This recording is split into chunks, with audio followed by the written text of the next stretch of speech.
Hey guys, welcome on our YouTube channel teaching warrior. मेरा नाम है दीपिका और हम लोग करने वाले हैं सीडीपी के मोस्ट इंपॉर्टेंट एमसीक्यूज। तो प्लीज़ आप इनको पूरा कीजिएगा क्योंकि ये सभी प्रीवियस ईयर में आए हुए क्वेश्चंस हैं। और साथ ही आप कमेंट बॉक्स में जाकर के अपना स्कोर भी बताइएगा। आप शुरुआत करते हैं हमारे पहले क्वेश्चन से, ठीक है। तो पहले क्वेश्चन में पूछा गया है, निम्नलिखित में से कौन सा कथन है जो कि सत्य है, हमें बताना है ट्रू वाला। तो पहले में दिया है वृद्धि है वो केवल एक मानसिक प्रक्रिया है। तो देखिए ये ऐसा बिल्कुल भी नहीं है। वृद्धि है वो मानसिक और शारीरिक दोनों ही है, ठीक है। नेक्स्ट है वंशानुक्रम अधिगम प्रक्रिया को प्रभावित नहीं करता। तो ये भी गलत बात है, ये प्रभावित करता है। और विकास केवल मात्रात्मक नहीं, ये मात्रात्मक गुणात्मक दोनों होता है। और जो आखिरी दिया है वो है अधिगम व्यवहारिक परिवर्तनों की प्रक्रिया है। तो ये बिल्कुल सही हो गया, ठीक है। तो इसका जो सही है वो है फोर्थ। अब देखते हैं नेक्स्ट। तो इसमें देखिए बात की जा रही है मिनीसोटा परीक्षण की। आप सभी लोगों ने मिनीसोटा परीक्षण तो पढ़ ही रखा होगा, यानी कि एमएमपीआई। जो एमएमपीआई है उसमें कुल कितने नैदानिक पैमाने होते हैं। तो याद रखिएगा मिनीसोटा परीक्षण है उसमें कुल 10 नैदानिक पैमाने होते हैं, ठीक है, यानी कि 10। नेक्स्ट,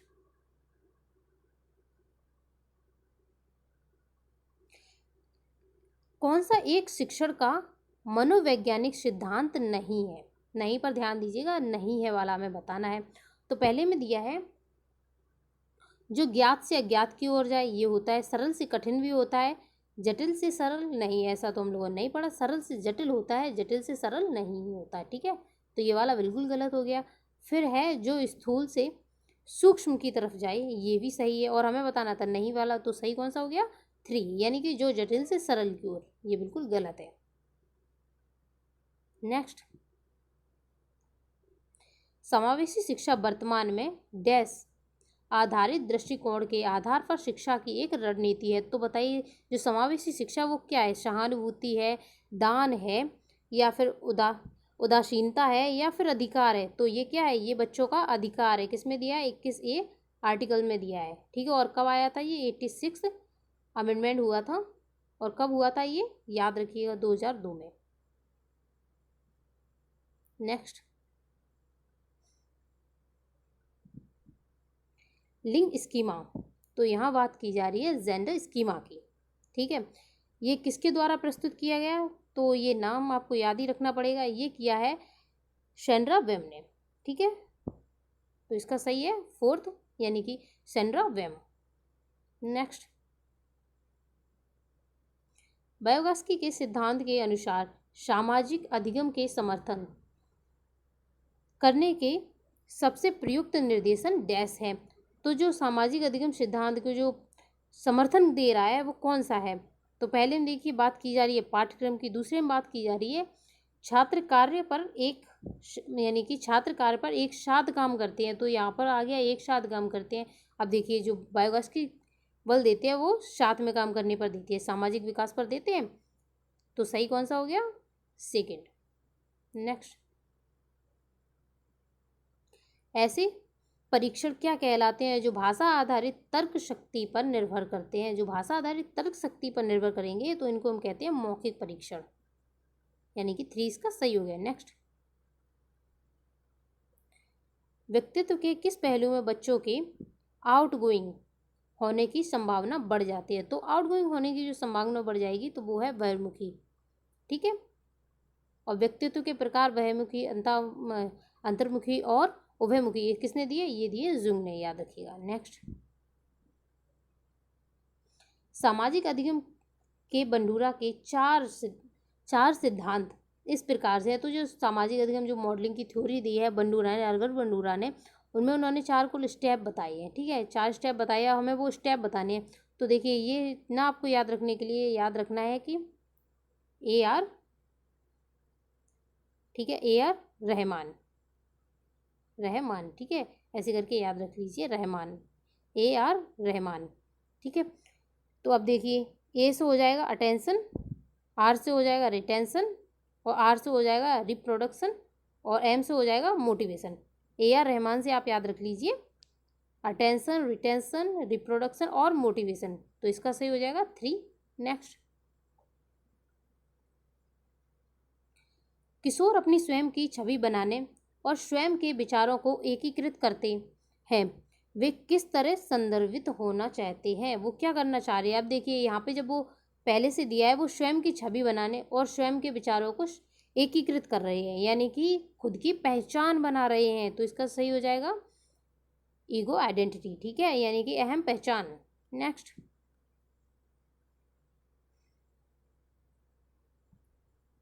भावनाओं की अभिव्यक्ति को नियंत्रित करना बच्चा किस आयु में सीख जाता है। तो देखिए भावनाओं कोई अभिव्यक्ति है जो उसकी, ठीक है, एक्सप्रेस करना, वो सीख जाता है कब, 4th में, यानी कि कंट्रोल करना। फोर्थ वाला इसका बिल्कुल सही है। प्रारंभिक बाल अवस्था है जो अर्ली चाइल्डहुड, उसमें बच्चा ये सीख जाता है कि उसको अपनी भावनाओं पे किस तरीके से कंट्रोल करना है। नेक्स्ट देखते हैं, निम्नलिखित में से कौन सा सिद्धांत व्यवहार और संज्ञानात्मक, तो बात यहाँ पे की जा रही है व्यवहार और संज्ञानात्मक अधिगम सिद्धांतों के बीच एक सेतु का काम करता है। तो व्यवहार और संज्ञानात्मक अधिगम के बीच जो सेतु का काम करता है वो है सामाजिक अधिगम सिद्धांत, यानी कि 3। इसका आंसर हो जाएगा। सामाजिक अधिगम सिद्धांत की बात आती है तो आपको याद रखने हैं कौन, अल्बर्ट बंडूरा, ठीक है। नेक्स्ट,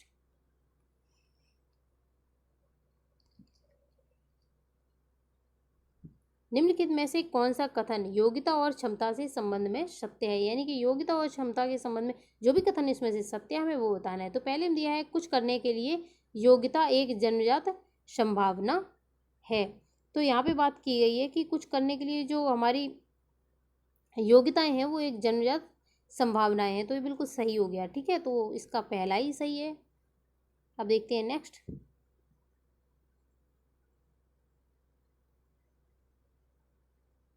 किसने IQ पद को प्रतिपादित किया है। तो IQ पद को जो प्रतिपादित किया था वो है टर्मन, ठीक है। कब किया था, 1916 में। और फॉर्मूला इन्होंने दिया था IQ का, ठीक है, IQ का सही फॉर्मूला दिया था, यानी कि मानसिक आयु बटे वास्तविक आयु गुणे 100, ऐसे मानसिक आयु बटे वास्तविक आयु गुणे 100, mental age upon chronicle age into 100। Next, वह मनोवैज्ञानिक जिसने पता लगाया कि बच्चों के वास्तविकता की धारणा वयस्कों से नहीं सीखी जाती, ये किसने पता लगाया तो ये पता लगाया था जीन पियाजे। तो इसका सही हो जाएगा ए, यानी कि जीन पियाजे। नेक्स्ट है, किस अवस्था में बच्चे तर्क करना शुरू कर देते हैं। तो तर्क करने की जब भी बात आती है याद रखिएगा उत्तर वाली अवस्था की ये विशेषता है कि बच्चा तर्क करना शुरू कर देता है। और अगर यही आपसे जीन पियाजे वाले में पूछा जाए तो मूर्त, ठीक है, मूर्त संक्रियात्मक अवस्था 7 से 11, और पियाजे ने कुल कितनी दी है, 4 अवस्थाएं दी है। नेक्स्ट, कक्षा में विविधता पर विचार करते समय शिक्षकों को समूह में दृष्टिकोण के बजाय एक डैश के दृष्टिकोण को ध्यान में रखना चाहिए। अब देखिए किस पर ध्यान देना चाहिए एक टीचर को, समूह कारक पर नहीं देना चाहिए, ठीक है। फिर बात हो रही है अभिमत की, तो ये भी नहीं है, छात्र भी नहीं है, यहाँ पे है इंडिविजुअल की बात हो रही है, यानी कि व्यक्तिगत, ठीक है। और वैसे व्यक्तिगत विभिन्नता पर टीचर को सबसे अधिक बल देना चाहिए, व्यक्तिगत विभिन्नता पर, ठीक है। तो यहाँ पे सही क्या आ जाएगा, व्यक्तिगत। नेक्स्ट, निम्नलिखित में से क्या संकेतन का एक पहलू नहीं है, ठीक है। तो हमें यहाँ मेटाकॉग्निशन के बारे में बताना है। तो पहले में दिया है चेतना में लाना, तो यही वाला गलत हो गया, यहाँ में नहीं वाला में बताना तो इसका सही हो जाएगा ए, यानी कि मेटाकॉग्निशन में जो नहीं है वो है चेतना में लाना। और दूसरा है कि संज्ञानात्मक रणनीतियों को संशोधित करना, तो ये भी सही है, रणनीतियों को खोजना भी सही है और निगरानी करना भी सही है। नेक्स्ट देखते हैं, निम्नलिखित में से शिक्षण प्रक्रिया के बारे में सत्य नहीं है। तो हमें बताना है ऐसा कौन सा है जो कि शिक्षण प्रक्रिया में सत्य नहीं है। तो पहले में दिया है शिक्षण एक उद्देश्य के साथ अधिगम की प्रक्रिया है। तो ये बिल्कुल सही बात है, ठीक है, ये एक उद्देश्य की प्रक्रिया भी है। और फिर जो नेक्स्ट दिया है वो है शिक्षण में अधिगम की पूरी प्रक्रिया नहीं होती है। और बाद में फिर है तीसरा, यानी कि शिक्षण के लिए औपचारिक बुनियाद की आवश्यकता नहीं है। तो ये देखिए गलत बात है, इसमें बात की जा रही है कि जो औपचारिक शिक्षा है हमें वो नहीं देनी चाहिए, ये गलत है, ऐसा बिल्कुल भी नहीं है, ठीक है। औपचारिक शिक्षा की भी हमें ज़रूरत होती है। तो इसका सही हो जाएगा 3। अब देखते हैं नेक्स्ट।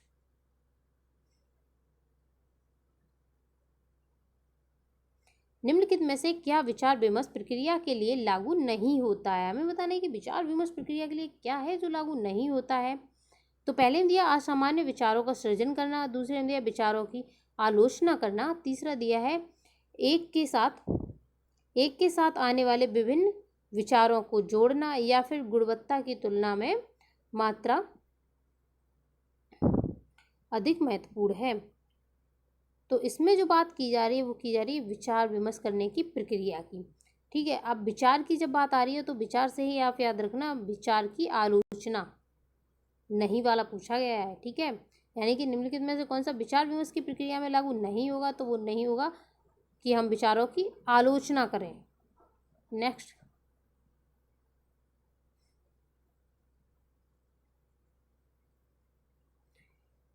मार्टिन एन हेल्वर्सन के अनुसार जब छोटे बच्चों में लिंग के असंगत व्यवहार का अवलोकन किया जाता है तो उनमें प्रवृत्ति होती है। तो उनमें प्रवृत्ति किस प्रकार की होती है हमें ये बताना है। तो उनकी स्मृति में विकृति होती है, ठीक है। किस में होती है? स्मृति में। ये आपको याद रखना पड़ेगा क्योंकि ये किसने बोला है? मार्टिन एन हेल्वर्सन ने बोला है।